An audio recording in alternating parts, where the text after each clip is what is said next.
done that intercession. He is the only mediator. And in the New Testament, if you are trying to do what Jesus did, you make a very poor Jesus. And this is one of the reasons that our prayers aren't getting the right results, is because we first of all have the wrong opinion about God.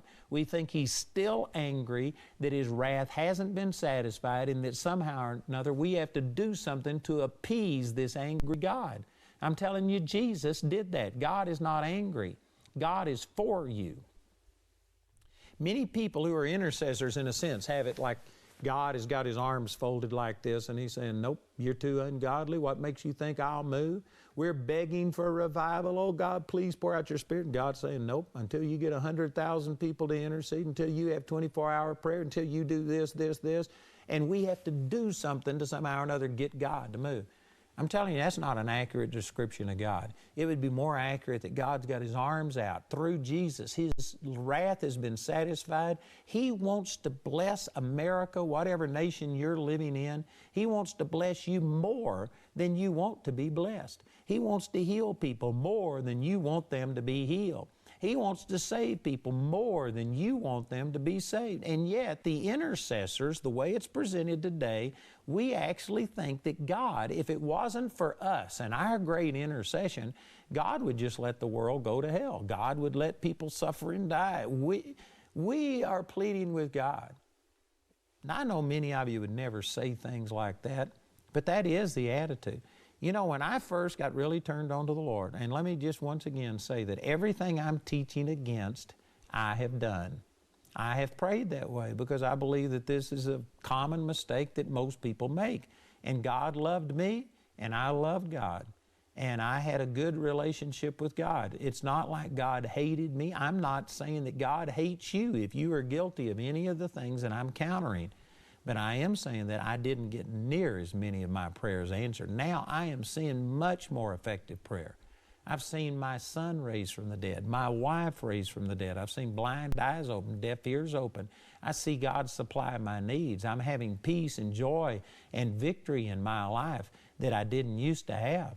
And so even though God loved me and I loved God, I am getting better results now because I've learned a better way to pray. That's the reason I entitled this teaching, A Better Way to Pray. I didn't say you're of the devil if you don't pray this way.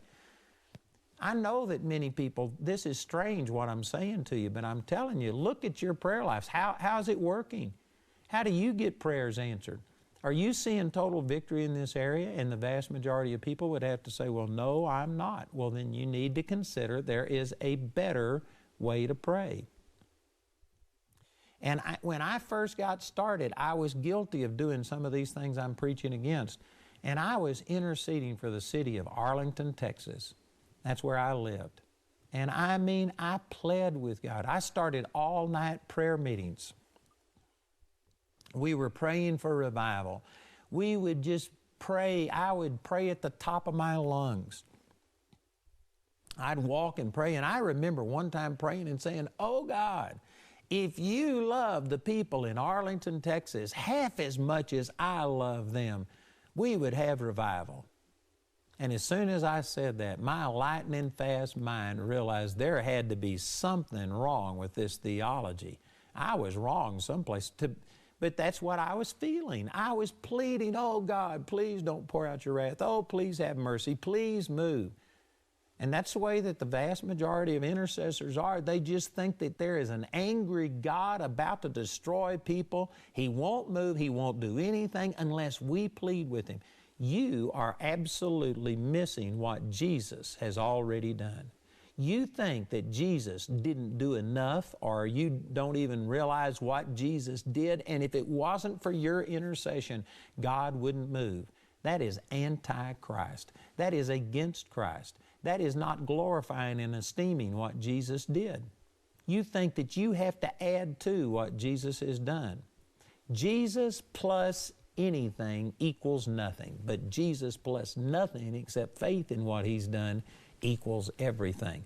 If you think that you have to add to the intercession of Jesus and somehow or another improve upon it, that you can somehow or another improve what Jesus has done through your intercession, then you have polluted the entire thing.